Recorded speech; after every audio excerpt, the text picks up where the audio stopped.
Kia ora everyone, welcome along, and today we're looking at Philippians chapter 4 verses 8 to 9.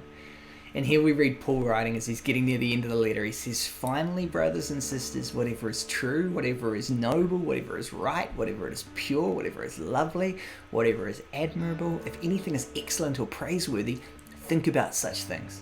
Whatever you have learned or received or heard from me or seen in me, put it into practice, and the God of peace be with you." You may have heard, if you've studied social sciences, of something called the Pygmalion effect. And this is this concept in psychology that we move towards the mental models we create. To put it simply, what we think about, we become. There's an example of this, perhaps it's a little apocryphal, but a research done in America where some teachers were randomly selected and told that their students were more gifted. This class was a gifted class. Other teachers were told that their class was a troublesome class. Now, there was actually no difference in the classes whatsoever. They were just random students. But the teachers who were told that their students were more gifted taught their students better. The students received an average higher grade in the national exams. The ones who were told it was a troublesome class, they taught their students to that expectation and they received a lower grade.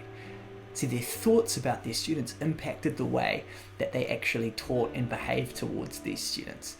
It seems like there's a truth that God has wired into us, that what we think about ourselves and about the world, we move towards, and our thoughts matter. And this is why the Bible talks about capturing thoughts, taking our thoughts captives. Jesus talks about watching what we let into our minds and talks about our minds so much. And so first of all, this implies something really, really big for us to grasp these verses that Paul's talking about. And this is this: we're responsible for our thoughts. You are responsible for your thoughts. We're not to be passive thinkers, but we're to be people who examine our thoughts and think about, should I be thinking that? So often our thoughts can just pass us by, perhaps like a river. We can feel like victims of our thoughts, but Paul encourages us to take our minds captive, and he provides us with this beautiful filter we can think through. But stepping back, that's not an easy practice to become conscious with. And it kind of links into what Paul's just been talking about before. How might we replace these thoughts that are negative? And remember, he's been writing as part of a letter, so looking before, we could be doing this through rejoicing. As we rejoice, it replaces our thoughts. Through practicing this gentleness, through prayer, through this ongoing and constant contact with God. So you've got to ask, what's this filter we can pass our thoughts through? And Paul gives us this wonderful list, which must have sustained his thoughts whilst he was in lockdown in prison. So going through this list, Paul says, whatever is true. And really what this means in the language, it says, is what you're thinking about dependable, right? Is this something you could build a foundation on? Is this a truth you're thinking, or is this a lie? Does this not actually align with reality and with God's word? Because we know where lies come from. The devil is described as the father of all lies. We say, Paul says, whatever is noble. And is this what you think about? Is it worthy of respect? Is it worth you investing your time thinking about it? Is it worth your mental energy? Paul says, whatever is right. This is from the word about justice. So are you thinking well about other people and actually giving these people, even in your thoughts, a fair treatment? Or are you judging them unfairly in what you're doing? Whatever is pure. This is a word about being holy or being set apart. It's a word that's normally just used for God. So are these thoughts worthy of God? Would he enjoy these thoughts?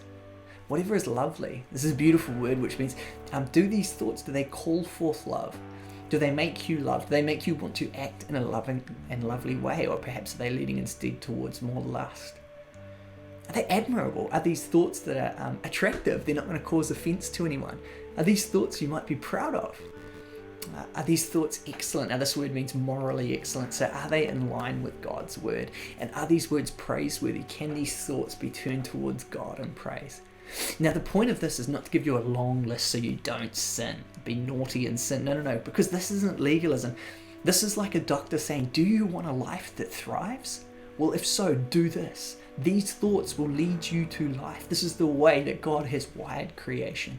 So this checklist helps you identify what thoughts will be that lead to life and what thoughts will lead to death. What will be good, what will be bad. And this just doesn't stay in the thoughts. Do you see what it says in the next bit? Whatever you have learned or received or heard from me or seen in me, Paul says, put it into practice. And the God of peace be with you. I think this is a huge challenge for me. I'm someone who loves ideas and reading and thinking, and Paul says our faith cannot just stay in the realm of ideas and thoughts, but it has to be practiced. See, hospitality, for example. Hospitality is a great idea. I love reading books about hospitality, preaching about hospitality, but I struggle with actually practicing hospitality. However, as I practice this, as I put this into practice, what's the promise Paul says here? The God of peace will be with me. What a beautiful promise. So I'd encourage you today, one of the things you could be doing is actually spend some time just journaling your thoughts. Sit down and just try and become a little more conscious of what you've been thinking about. Write these thoughts down and then pass them through this filter. What have been your dominant thoughts or worries, or the things you've been chewing over the past few weeks? And how do they pass through this filter?